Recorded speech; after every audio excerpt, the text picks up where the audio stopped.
पूजा पंडालों में घूम घूम कर रामायण और तलवार बांट रहे हैं बीजेपी विधायक। शस्त्र और शास्त्र को बताया जरूरी। बिहार के सीतागढ़ बीजेपी विधायक की अजीबोगरीब भक्ति विवादों में आ गई है। मिथिलेश कुमार शहर में घूम घूम कर पूजा पंडालों में रामायण और तलवार बांट रहे हैं। मिथिलेश कुमार के एक हाथ में तलवार और एक हाथ में रामायण नजर आ रही है। पुनौरा धाम मंदिर परिसर में उन्होंने पुजारी को भी रामायण और तलवार सौंपी। जब इस बात पर सवाल उठा तो विधायक ने कहा कि धर्म की रक्षा के लिए शस्त्र और शास्त्र दोनों जरूरी हैं। बीजेपी विधायक मिथिलेश कुमार अपनी गाड़ी की डिग्गी में दर्जनों तलवार लिए घूमते दिखे। हरियाणा में कांग्रेस को जाटों पर भरोसा। बीजेपी ने सामान्य वर्ग और नए चेहरों पर लगाया दांव। हरियाणा में वोटिंग का वक्त करीब आ गया है। 5 अक्टूबर को मतदान होना है।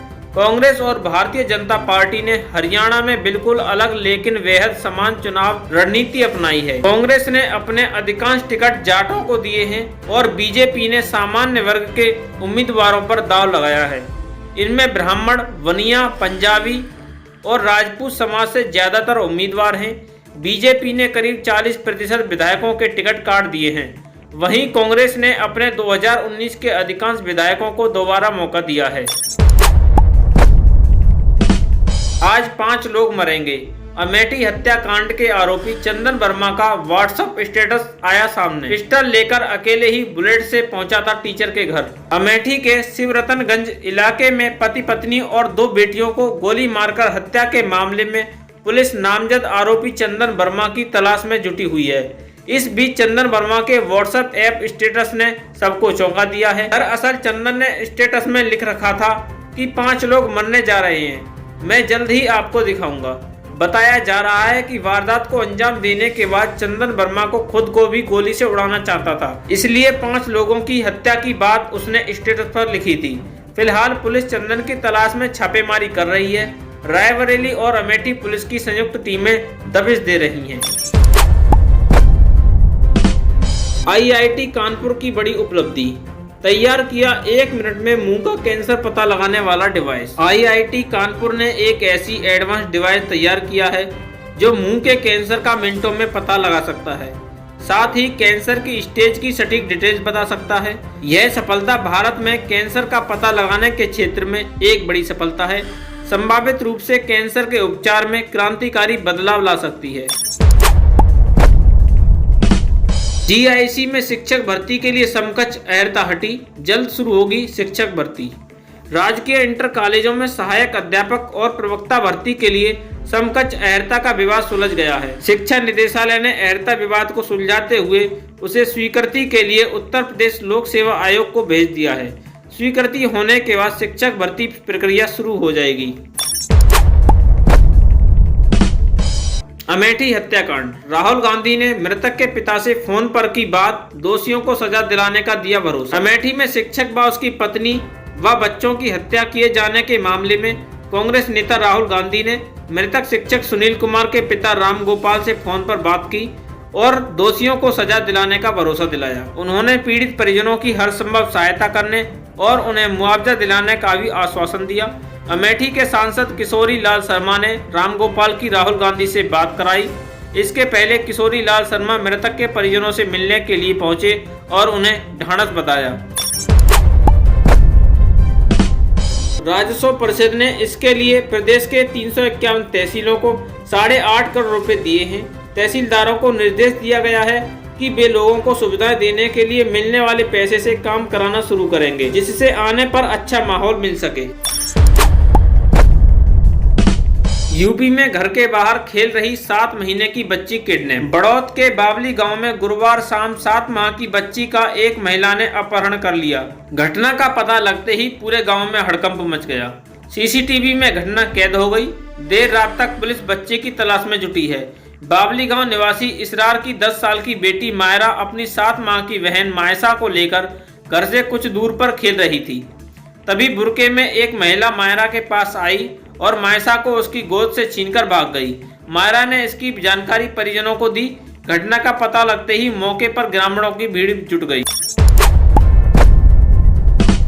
अयोध्या में बनेगी यूपी की पहली 3D printed art gallery. Uttar Pradesh को उत्तम प्रदेश बनाने के लिए प्रतिबद्ध योगी सरकार अयोध्या को विरासत और आधुनिक वैभव से युक्त नगरी के तौर पर रूपांतरित कर रही है। अयोध्या में एक अभिनव प्रयास के तहत प्रदेश की पहली 3D प्रिंटेड आर्ट गैलरी का निर्माण होने जा रहा है। मुख्यमंत्री योगी के विजन अनुसार पूरे बिल्डिंग स्ट्रक्चर को 3D प्रिंटिंग के जरिए निर्मित कर अयोध्या में नव निर्माण के नए अध्याय की नींव रखे जाने के विस्तृत कार्य योजना तैयार कर ली गई है। अलीगढ़ मंडल में गला घोंटू बीमारी ने पसारे पांव। अलीगढ़ मंडल में डिप्थीरिया गल घोंटू बीमारी पांव पसार रहा है। गुरुवार को जिला अस्पताल के आपातकालीन वार्ड में एक बालिका की डिप्थीरिया से मौत हो गई। परिजनों ने चिकित्सक पर लापरवाही का आरोप लगाते हुए हंगामा किया, मगर मौके पर पहुंचकर सीएसएम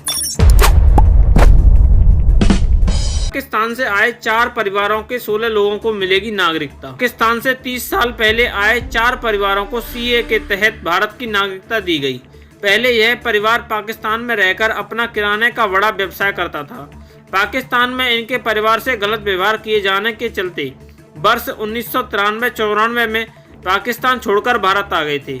भारत आने वालों में बन्ना लाल, कुमार लाल, हरीश लाल के साथ में मुरली थे। 20 साल से भारत में रहने के बाद भी इनको भारत की नागरिकता नहीं मिल पाई थी।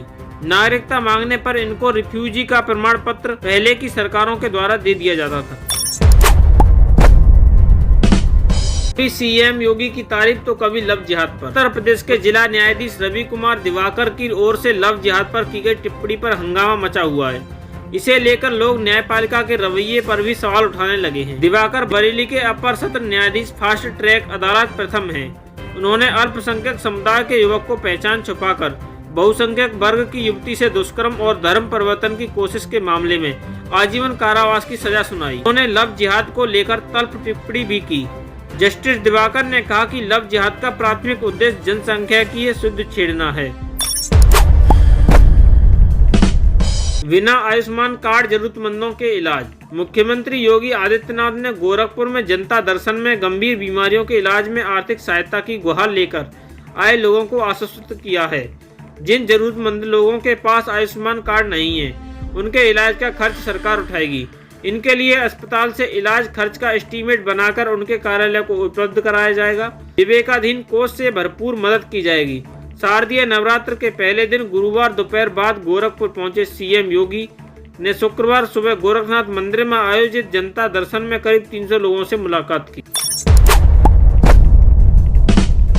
नवरात्रि पर योगी सरकार का बड़ा फैसला। यूपी की जेलों में नवरात्र पर व्रत के लिए फलाहार की विशेष की व्यवस्था होगी। योगी सरकार ने निर्देश जारी किया है कि नवरात्र के दौरान व्रत रखने वाले बंदिया के लिए विशेष फलाहार और खाद्य सामग्री की व्यवस्था की जाए। इसके बाद प्रदेश की जेलों में नवरात्रि पर व्रत रहने वाले कैदियों को फलाहार देने की व्यवस्था की गई है। कारागार मंत्री दारा सिंह चौहान ने बताया कि जेल में बंदियों को 9 दिन व्रत के दौरान नाश्ते में फलाहार और खाने के समय व्रत में खाई जाने वाली खाद्य सामग्री उपलब्ध कराई जाएगी।